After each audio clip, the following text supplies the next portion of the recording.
Welcome back to the Better Learning Podcast. We are continuing our conversations at EDspaces in Columbus, Ohio. We hope you're enjoying this series, and let's dive back in. So we're back here with our EDspaces conference and the podcast, the Better Learning Podcast. If you haven't heard of it, we are the official podcast for EdMarket, and I am here with our next guest. I'm going to have her introduce herself, let her give an intro to her name, who she's with, and a fun fact about her. All right, awesome. Thank you. My name's Lauren Frye. I am an architect and educator, so I'm here with Forsyth Country Day School from Louisville, North Carolina, and also a small business owner, so I run my own architectural practice. So I'm at the school as an educator and as a designer. It's super fun. I was going to ask you about that. I saw your I think your signature on your email, and I saw both those connections. So I definitely want to dig into that, but I'll let you keep. Yeah, it's fun. Maybe that's the fun fact about me. But a fun fact about me is I sometimes think I'm a bad architect because I would rather be outside than in buildings.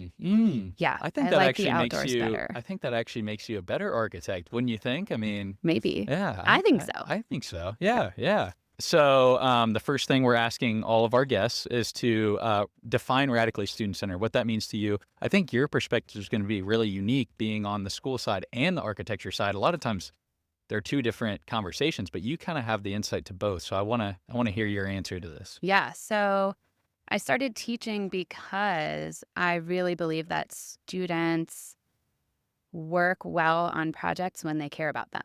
I think we devalue students' perspectives, and when we allow them to bring it to the table, they're super cool and insightful and innovative. And I learned this from my own children. So children are extremely creative, and then we put them in these little boxes over the course of their lives. And then we expect them to come out in the world and design really cool, creative things, but we have to unlearn things to become creative again. So I think centering students' innate creativity is how we can be radically student-centered in our teaching. Yeah. So from the architecture background that you have, how would you define radically student-centered? I want to kind of hear it from that perspective too. Well, I look at architecture as more of a design thinking process, an inclusive design thinking process. So in my work at the school, I get to engage students in the design of spaces on the campus, which is like a dream. Like when you're working for a firm, you're brought in late in the game often. Schools have already decided what they want to do. But working at the school, I get to help shape the projects that the school chooses to work on and bring student perspectives in. So as an example, we renovated the library on the campus within the past few years. I did a whole course where we looked at the library with high school students, and they put out surveys to their friends. And so the design was really directly linked to, what do you want in a library? Which was surprising. Honestly, the trend in libraries is like, make it really fun and interactive and put the coffee shop in there. The students said, we just need a quiet place to study. And there isn't a quiet place to study on campus. So that kind of ties into, as adults, we might think, oh, this is the trend and this is the cool thing. But when we really listen, they know what they want. They know what they need. Yeah. That's so interesting. I was actually in a session right before this and kind of hearing like what you're saying with getting in super early and really being able to kind of shape all the possibilities, where the session I was just in, it was literally like, here's the curriculum that they're trying to kind of meet, but no budget aligned. Just build this, build what you would want. And it sounds like that's kind of the capabilities that you have with going through there. And that's amazing. That's amazing. So again, what we've been doing here this year is we have a fun wheel.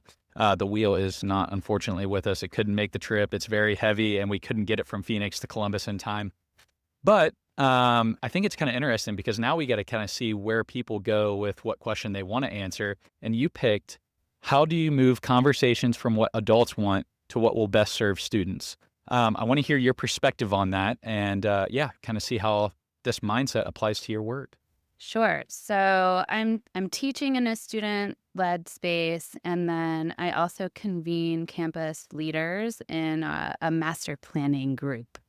So that's administrators on the campus, and we meet on a regular basis to talk about physical improvements on the campus.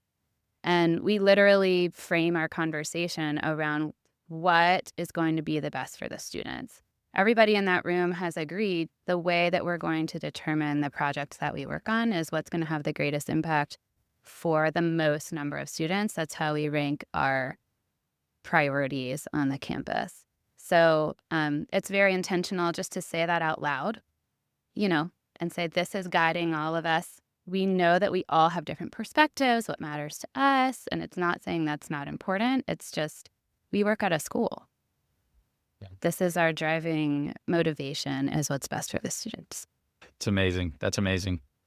So our last question then is tying this all back and saying, we see where the mindset is now for Radically Student today, but looking at it 5 to 10 years from now, obviously that's going to evolve. I want to kind of hear your perspective on how you see that evolving, maybe just in your background that you've had so far over the last 5 to 10 years. How do you kind of see it taking the next steps over the next 5 to 10 years so we can look to stay ahead of this curve?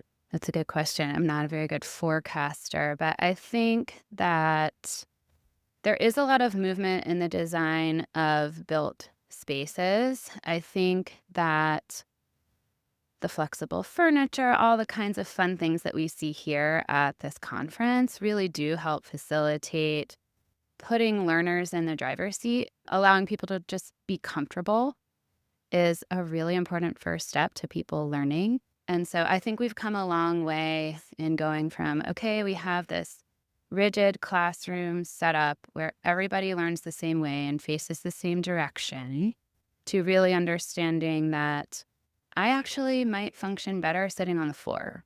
Yeah. I might be listening better in this position. I think it takes time for that to integrate into teaching practices. And so I think that's a lot of what we're working on at our school. And I see it happening is bridging the gap between, okay, we've got this really cool furniture and layout design, but how do teachers actually use it? Training them in how to use it, training them in how this can really move their pedagogy forward to be student-centered. It is hard because change is hard. And so that change management process of bringing teachers along with you and showing them the exciting changes that are coming and how to leverage it, that's a teaching and learning opportunity in and of itself. So I think that's where we need to lean in, is training the educators and how to shift their pedagogy a bit. Yeah, I think that's spot on. Yeah, and I can't agree with you more that it's always great to get everybody together here, but it takes time, right? It takes time to implement that. So, well, thank you so much. This is part of our conversations at EDspaces around Radically Student-Centered. Is there anything that I missed that you wanted to talk about? Anything in your work that maybe you wanted to touch on? I just feel really grateful to be able to work in this kind of hybrid space where I work. I love working with educators and with education leaders. They're some of the most creative people you'll ever meet. So as an architect, I think we're kind of taught, oh, you're creative. I hear people say all the time, I'm not creative. And that's false. Yeah. I truly believe we're all born creative. I think that's true of students. I think that's true of educators. And we sell ourselves short when we say, oh, no, I can't do that. You're the architect, you're creative.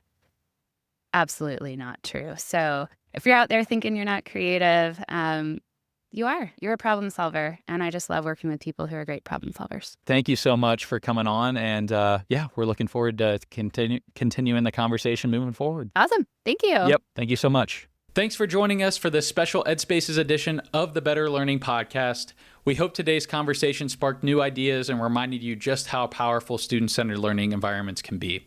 If you enjoyed this episode, be sure to follow the podcast and share it with someone who's passionate about improving education. And as always, keep pushing forward, keep rethinking what's possible, and keep making learning better, one space at a time. We'll see you in the next episode.